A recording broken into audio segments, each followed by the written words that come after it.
stuff. One day I heard a radio show host. It was a Howard Stern show. Robin Quivers. She talked about how she lost so much weight, and actually I was watching it on TV. I think it was because she had lost weight, and I was like, oh, she must have had surgery, this and that. She says, no, these movie celebrity people talk about it. I thought I'd try it myself. I said, oh, that's crazy. I didn't want to do it. I thought it was very stupid and risky and dangerous.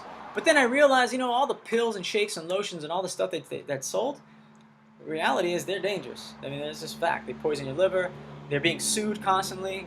So I said, lemon, maple syrup, cayenne pepper. I don't know of an epidemic or some major report of lemon killing people or maple syrup, all organic, and cayenne pepper.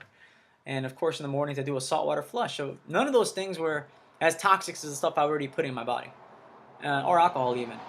So I went on, did it, and let me tell you, I messed up a lot. But that's the whole point. Mess up, stumble, make mistakes. So I did it one day. I said, "Oh, this is crazy." And then maybe a few weeks later passed, and I just thought, you know what? I'll do it again. 3 days. I couldn't do any more than that. It was a struggle. Then one day I did it 5 days, and I was like, man, okay. I got over the 5 day thing, but I don't want to endanger myself. I felt a little light. So then one day something happened, something clicked in. I got tired of looking at myself, and I said, I'll do it. 10 days. I did 10 days, and I was 210 pounds. I went down to 165. Of course, it's gradual. You start saying, kind of fast, but like, whoa, holy moly, 5 pounds, 10 pounds? Where's it going? How is it going? How am I still alive? And, then I started reading some more and learning more. I mean, come on. The first 3 days, especially the first one, it's like you release a lot of fecal matter, a lot of solid chunks, big stuff. And the second day, more. And then the third day, more watery. By the fifth, that was all water coming out of me. And reading and learning, I mean, we all carry an excess amount of fecal waste, of old stuff that hasn't moved. So, of course, I was active. I didn't just do lemonade and that was it. I did little cheating push-ups, you call them, every hour for about, I wouldn't go all the way up, wouldn't go all the way down. I would just do some activity, moving very slight movements, just bending my elbows a little bit, for at least a minute, at least 1 minute, nothing more than that. I was sore all the time. So by doing this, I was worried, like, I don't want to be sore for whatever reason. I just want to do a little bit. But every hour is good. So it's all about consistency. Even if you're terrible, you think you're terrible, you do something consistently, you'll get better at it. It's like my friend Joe says, no one's born with talent. You just deposit. You're just putting a deposit in every day, or every effort, and it builds your talent, as what we call talent. He's a very talented musician. And it applies to anything. So that's what I did. A little bit of push-ups.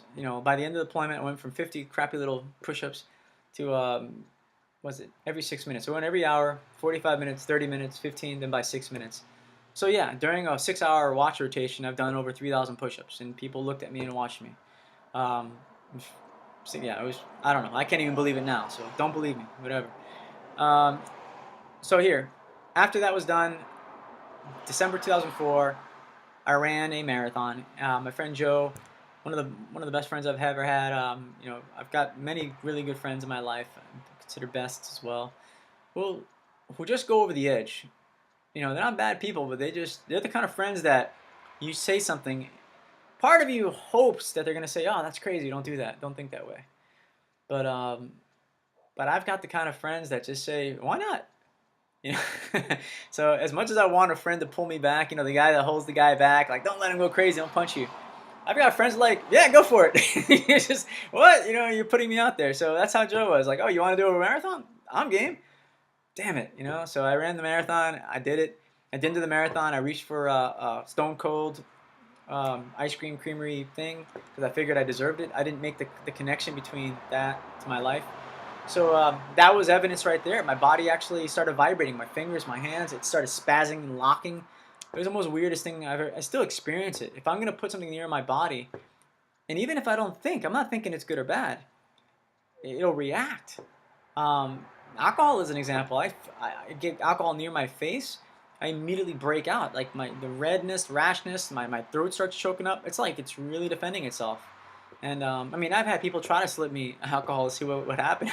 It's exactly what happens. I don't even think about it because I think it's a juice or whatever. I'm like, my body just really gets inflamed immediately. So that's a challenge that people have to face. You're gonna inflame. You're gonna get healing issues. your body starts taking over because it's an intelligent design. You know, don't